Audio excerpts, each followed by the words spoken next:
Hello friends, मसूड़ों से खून निकलना ब्रश करने के वक्त जब ब्लीडिंग गम्स की प्रॉब्लम है वो काफ़ी आम तौर पे पाई जाती है। काफ़ी लोगों को ये सवाल रहता है कि ब्रश करने में अगर खून आ रहा है तो क्या हो सकता है। काफ़ी लोग ये डरते भी है कि अगर ब्रश करने के टाइम पे मसूड़ों में से खून निकलता है तो कहीं वो कोई गंभीर बीमारी के लक्षण तो नहीं है। तो फ्रेंड्स, इसमें घबराने की बिल्कुल ज़रूरत नहीं है।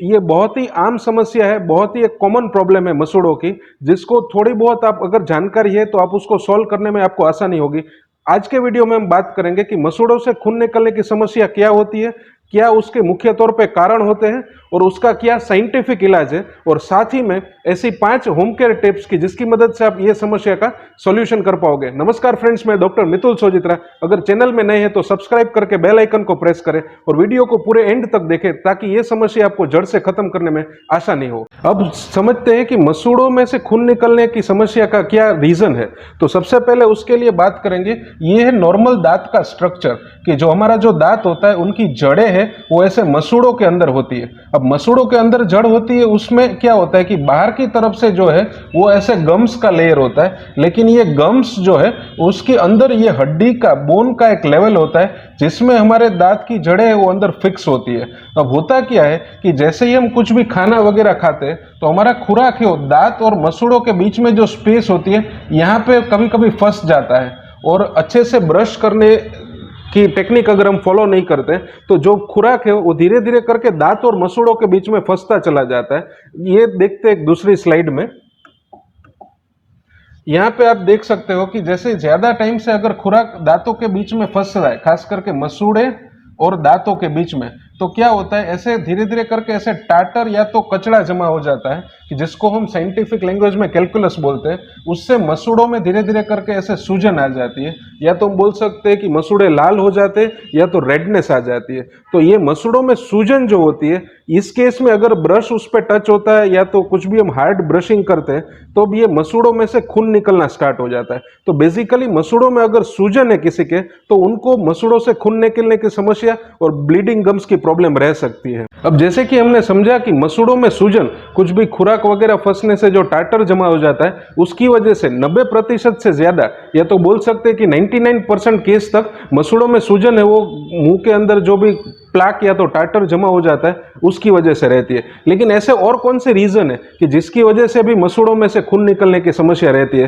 तो उसका one of the common reason है विटामिन की डेफिशिएंसी। खास करके विटामिन सी की डेफिशिएंसी अगर है तो भी ऐसा प्रॉब्लम हो सकता है। या तो कोई पेशेंट अगर हाई ब्लड प्रेशर की मेडिसिन काफी सालों से ले रहा है, खास करके उसमें कैल्शियम चैनल ब्लॉकर नाम की एक कैटेगरी है मेडिसिन की, अगर वो मेडिसिन लंबे समय से लेते हैं तो भी ऐसे प्रॉब्लम मसूड़ों में से खून आने की समस्या रह सकती है। कमिंग टू अनदर स्लाइड, अगर प्रेगनेंसी के दौरान किसी को मसूड़ों में फूलने की समस्या तो सूजन रहती है तो उस टाइम पे भी यह समस्या पाई जाती है। और एक रीजन कॉमन है डायबिटिक्स में, अगर किसी पेशेंट को डायबिटीज है लंबे सालों से तो उस टाइम पे भी मसूड़े कमजोर होने की समस्या पाई जाती है। लेकिन फ्रेंड्स, सबसे कॉमन रीजन तो जैसे ही हमने बात की, मसूड़ों में सूजन होने का कॉमन रीजन है दांतों के बीच में प्लाक या तो टाटर या तो कचड़ा जमा होना, कि जिससे मसूड़ों में सूजन और खून निकलने की समस्या रहती है।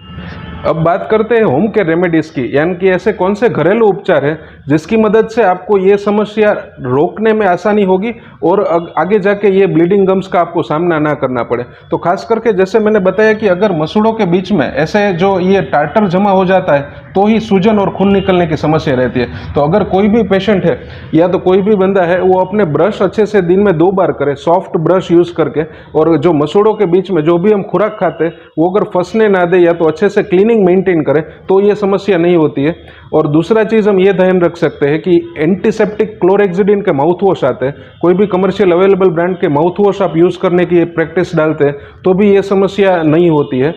तीसरा एक उपचार अगर मैं बताऊं तो गुनगुना गर्म पानी में नमक डाल के सॉल्ट वाटर के अगर गरारे करते या तो अच्छे से उसको गार्गल करते हैं तो भी ये समस्या में आपको आसानी होती है। ऐसा अगर फोर्थ रीजन में बताऊं तो जो हनी, जो सेहत रहता है, उससे भी कोई भी अपने मसूड़ों के ऊपर मालिश करता है, अच्छे से मसाज देता है तो भी ये समस्या में से आपको आराम मिल सकता है। अब बात करते हैं कि इसका क्या साइंटिफिक सॉल्यूशन है। मसूड़ों में से अगर खून निकलता है और अगर आप अपने नजदीकी डेंटिस्ट के पास कंसल्ट करते हो तो जैसे ही 99% केसों में ये प्लाक या तो टाटर जमा होने की प्रॉब्लम रहती है, तो उसका साइंटिफिक सॉल्यूशन ये है कि हम